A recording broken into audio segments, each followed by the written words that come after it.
Certains préfèrent voir le verre à moitié vide et d'autres à moitié rempli. Moi, je ne suis ni pessimiste ni optimiste, je suis du côté du Christ et pour lui, soit tu es in ou soit tu risques qu'il te vomisse. Tu me crois pas? Alors demande à Judas, il te dira qu'un démon peut s'asseoir à ta table.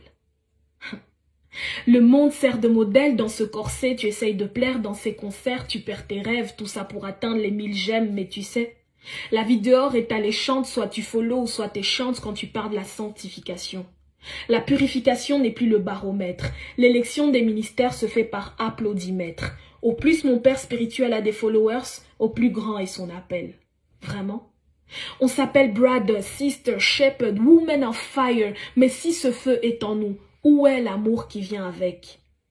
Jeunesse chrétienne, dans quoi sommes-nous tombés? À coup de Gucci, Versace, je vais prêcher, mais avant je vais poster dans ma story pour montrer comment je suis sapée. Attends, il ne faut surtout pas oublier le verset pour appuyer combien je suis une créature si merveilleuse.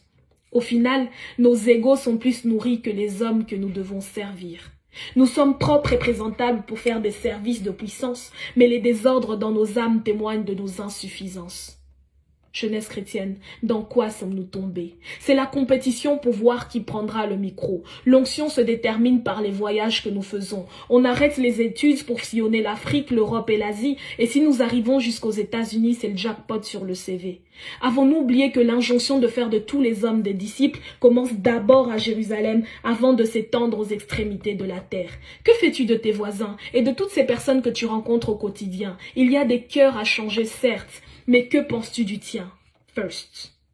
Jeunesse chrétienne, dans quoi sommes-nous tombés? Les réseaux sociaux nous ont poussés à nous exposer et à démarrer avant le coup de sifflet. Nous avons perdu la notion de secret et nos moments privilégiés avec la Trinité sont connus du grand public. Parce que oui, exposer son intimité avec le Père, c'est de la pornographie spirituelle. Tout le monde n'est pas obligé de savoir que nous prions, nous prophétisons. Nous voulons voir le cœur du Père avant d'entendre le ainsi dit l'Éternel. Jeunesse chrétienne, dans quoi sommes-nous tombés? Rebelles à nos parents mais fidèles à nos pères spirituels. Si Daddy dit donne ta dîme, tu obéis. Mais quand ta maman te demande de l'argent, à coup sûr tu lui demanderas des comptes. Nous avons créé un veau d'or, un Dieu selon notre image et notre ressemblance, un Dieu qui punit nos ennemis, mais qui ne nous apprend pas à être polis, un Dieu qui juge nos adversaires, mais qui permet l'adultère, un Dieu qui donne l'onction, mais qui permet la fornication. Avons-nous oublié que la parole de Dieu est la même qu'au temps d'Ézéchiel? Ce n'est pas parce que nous sommes au XXIe siècle qu'elle s'adapte à nos critères.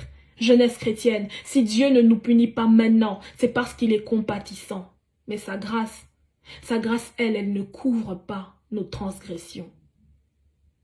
Jeunesse chrétienne, n'oublie pas. Quand tu auras des followers et des clubs de soutien, n'oublie pas. Quand tu auras mangé, que tu te seras rassasié, n'oublie pas. Quand les gens te soutiendront et t'apprécieront, n'oublie pas. N'oublie pas que les fleurs qu'ils te lancent, c'est Dieu qui les a fait pousser. Garde-toi d'oublier le Dieu qui t'a sorti du péché. Garde-toi d'oublier celui qui t'a repêché des déchets. Celui qui t'a sorti des indigents pour te faire asseoir parmi les grands. Garde-toi d'oublier le Dieu qui t'a tiré des ténèbres vers son admirable lumière.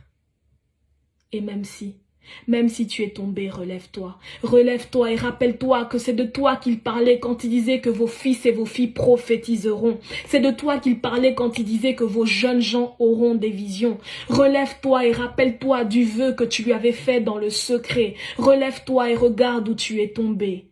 Considère tes voies. Reviens à ton premier amour.